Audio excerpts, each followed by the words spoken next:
अभी इसराइल के पास एक 100 कम से कम 100 न्यूक्लियर हेड्स है। अगर कल का किसी में अटैक भी कर रहा है इसराइल के इंस्टॉलेशन में, वी विल ऑल सफर। तो नोबडी वांट अ वॉर। सबसे बड़ी बात यह है, इंडिया सबसे नंबर 1 सफ़र हो रहा है। अगर ये कल का ये स्ट्रेट ऑफ हॉर्मुज़ बंद हो रहा है या रेड सी बंद हो जाएगी तो इंडिया में कहाँ से 80 लाख हिंदुस्तान वाले लोग में जीसीसी देश में बैठे हैं, तो कहाँ से लोग कहाँ जाएंगे? ये बहुत परेशानी हो। इंडियन ऑयल सिक्योरिटी है, इंडियन फूड सिक्योरिटी भी है, सफ़र हो रहा है। इसलिए इंडिया प्रोएक्टिव रोल करना चाहिए, put pressure on both side, रोकने के लिए हर हालत। ये प्रधानमंत्री खुद बताया था, हमको ये रोकना चाहिए। अमेरिकन बिल्कुल आंख बंद कर रहे, डिप्लोमेटिकली ब्लाइंडली आंख बंद कर रहे, सारे इजराइल जो कहते तो ठीक करने के लिए। यूएन जनरल असेंबली बात कर गए, उन्होंने क्या किया? उन्होंने खुद बताया था वी वांट 2 स्टेट सोल्यूशन, लेकिन एक ही आंख में दूसरे आंख में कह रहे Israel continue the war on the Palestinian. तो 2 स्टेट सोल्यूशन कहाँ है अभी तक? मतलब 1992 जब तक मद्रिद कॉन्फ्रेंस हो रहा है, मद्रिद कॉन्फ्रेंस की बात हो गया था, ये ओस्लो एग्रीमेंट आ गया जो इजरायली फ़लस्तीनी के वाले क्या, तो इसी के लिखा के अंदर है 5 साल के बाद इस फ़लस्तीनियन इंटीरियम गवर्नमेंट बन जाती, वो तो बना भी नहीं है 1992। और इसके अलावा भी जॉर्डन भी उन्होंने पीस डील भी किया था, पहले उनकी दोनों है, इजिप्ट भी कम डेविड भी किया था, लेकिन शांति नहीं मांग रहे। जब तक एक देश में जो इजराइल में कहते हैं, जब तक मानते भी नहीं, उनके लिए मतलब अभी बॉर्डर डिक्लेयर भी नहीं किया था, कौन सी बॉर्डर है। आप देख लो उनके प्रधानमंत्री में यूएन में गया था, अभी कुछ नहीं दिखा, सिर्फ न्यू मिडिल ईस्ट क्या ऑर्डर है, क्या बनाने के लिए। इसलिए झगड़ा शुरू हो गया था। इजराइल में पूरा फ़लस्तीन में खाना खाते, मतलब annihilation of the total of Palestine. लेकिन आप ये भी समझना, 7 लाख लोग हैं अभी तक फ़लस्तीन के अंदर में रहते, तो अभी इजराइल में कहाँ फेंकने के लिए? अभी तक फिलहाल में एक गाजा 1 साल हो गया था, पूरा देश खराब कर दिया, पूरा स्ट्रिप खराब हो गया, काफ़ी लोग मारा था, और ये लोग कहाँ जाएंगे? 25 लाख लोग के कहाँ जाएंगे? तो इसलिए हम लोग कहने के लिए, जब तक प्रधानमंत्री के उनकी युद्ध चलता रहेगा, उनकी जो कुर्सी में बैठने के लिए उनकी जगह ज़मीन है उनके बैठने के लिए, इसलिए वो prolongation of the war for उन्होंने हिजबुल्लाह की तरफ में गया था लिबनान, फॉर उनके लिए अभी तक ईरान भी अटैक हो रहा है। इसका क्या मतलब होता है? इसका मतलब होता है रीजनल वॉर मांग रहे। जिस वक्त में अमेरिकन वो ड्रैग अमेरिकन करने के लिए, ईरान में उन्होंने इंतकाम किया था, जिस वक्त इजराइल में उन्होंने सीरिया के अंदर वो उसका कौंसलर थे तोड़ दिया था, और दोनों उनका डिप्लोमेट थे और ऑफिशियल भी मार दिया था, तो रिटेलिएट भी किया, इंतकाम किया था इजराइल के ऊपर। इजराइल फिर किया था उन्होंने, फिर अभी तक इजराइल इस्माइल हनिया मार दिया था, ईरान के अंदर में मारा था। तो इसका ये फ़लस्तीनी वाली लीडर है, और अभी के हिजबुल्लाह वाले के लिए हसन नसरल्लाह तो में मारा। तो इसलिए ईरान कह रहे हमको डिप्लोमेटिक पेशेंस किस चीज़ के लिए, सब्र किसके लिए रखने के लिए? अगर ये सरकारें रुकते भी नहीं है, हमको इंतकाम किया था उन्होंने, इसलिए अटैक किया था कल। सिर्फ मिलिट्री बेसिस जो इंटेलिजेंस भी है, इसराइल का इंटेलिजेंस भी है, जो उनका मोसाद है, जो 9,900 वाली यूनिट है, 8,200 यूनिट है, एयरपोर्ट भी, सब कुछ टारगेट मिलिट्री टारगेट किया था। और ईरान खुद बताया था अगर इसराइल दोबारा फिर अटैक हो रहा है, इस बार हमको इकोनॉमिक इंस्टॉलेशन है और इनके पूरे देश में डबल अटैक कर रहा है। लेकिन इसलिए हम लोग ये कह रहे हैं, किसी के देश में, किसी के शहर में, जो लोग यहाँ पर वेस्ट एशिया में रहने वाले, किसी को मानते भी नहीं युद्ध के लिए, हम सबको कह रहे शांति करो और शांति बैठो, सोल्यूशन हल मसला का दे दो। लेकिन इजरायली वो प्राइम मिनिस्टर मना कर रहा है, कह रहे I am going to attack, I want to protect my own people. इसलिए तो शुरू हो रहा है, और प्रोवोकेशन, कंटिन्यूअस प्रोवोकेशन तो परमानेंट हो रहेगा ना।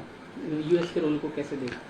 यूएस रोल में बिल्कुल आंख बंद कर दिया था। इलेक्शन में जा रहे, उन्होंने खुद बताया था, नेतन्याहू खुद बताया था, प्रधानमंत्री उन्होंने खुद बताया था राष्ट्रपति अमेरिकन में, हमको निगोशिएशन नहीं है और गाजा स्ट्रिप बंद नहीं कर रहा है, और हमको ये तो प्रिजनर एक्सचेंज नहीं हो सकता अगर हमारे थर्म नहीं लगा देंगे लिए, जो हम लोग शर्त लगा देंगे, हमास डिसमेंटल नहीं हो रहा है, हम तो रुकते भी नहीं है। तो इसलिए ये तो चल रहा रहेगा। अमेरिकन बिल्कुल आंख बंद कर रहे, डिप्लोमेटिकली ब्लाइंडली आंख बंद कर रहे, सारे इजराइल जो कहते तो ठीक करने के लिए। और लेकिन अगर आप राष्ट्रपति के सुनते, जो अमेरिकन बाइडन में यूएन जनरल असेंबली बात कर गए, उन्होंने क्या किया?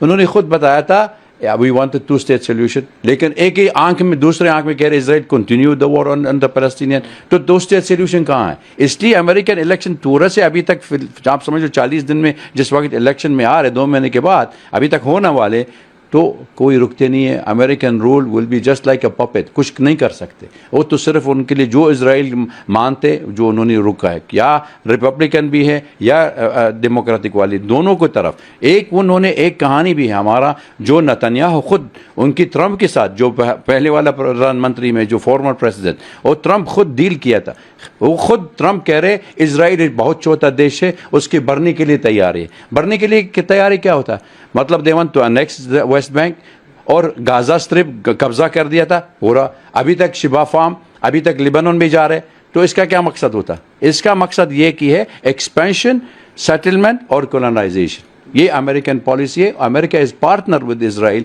इन this war going on in West Asia.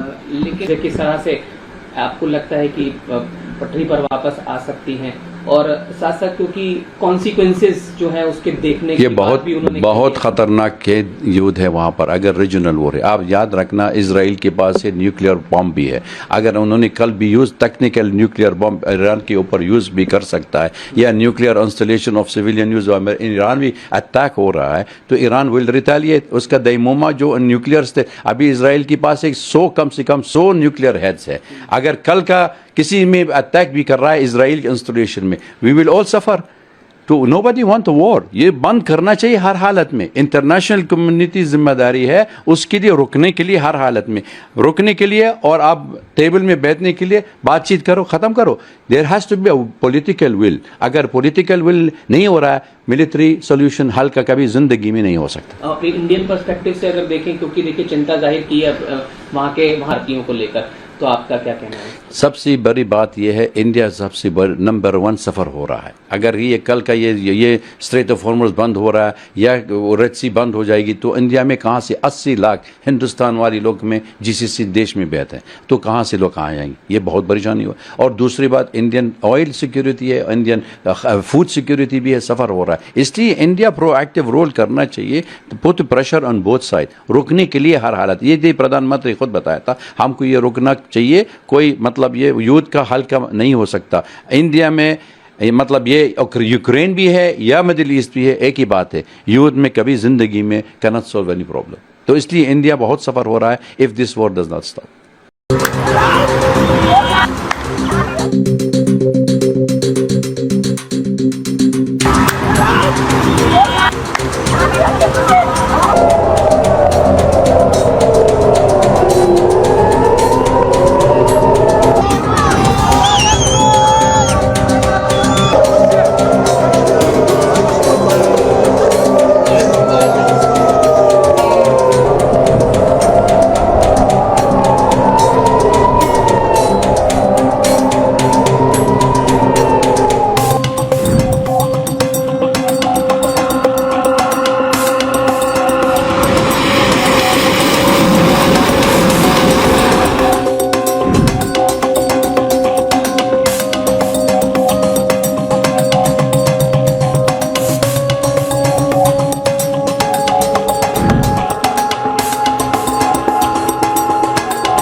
We're still assessing the complete damages, but I can tell you that no loss of life, no injuries as well, and that is because of the capabilities of our air defense system. איראן שיגרה אתמול כ-200 טילים לעבר מדינת ישראל.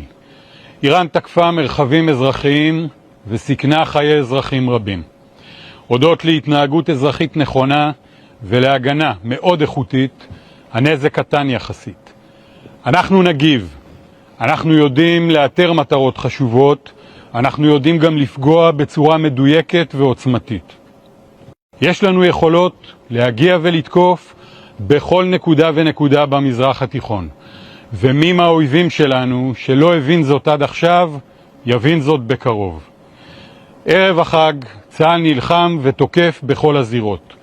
חיילי צה"ל יציינו את החג בעזה, בלבנון, ביהודה ושומרון, ובכל הגבולות, בכוחות מתוגברים ובכוננות שיא. אנחנו נלחמים ויודעים שהחג הזה לא שלם בלי החטופים. אנחנו מחויבים להמשיך ולעשות הכל בכדי להחזיר אותם.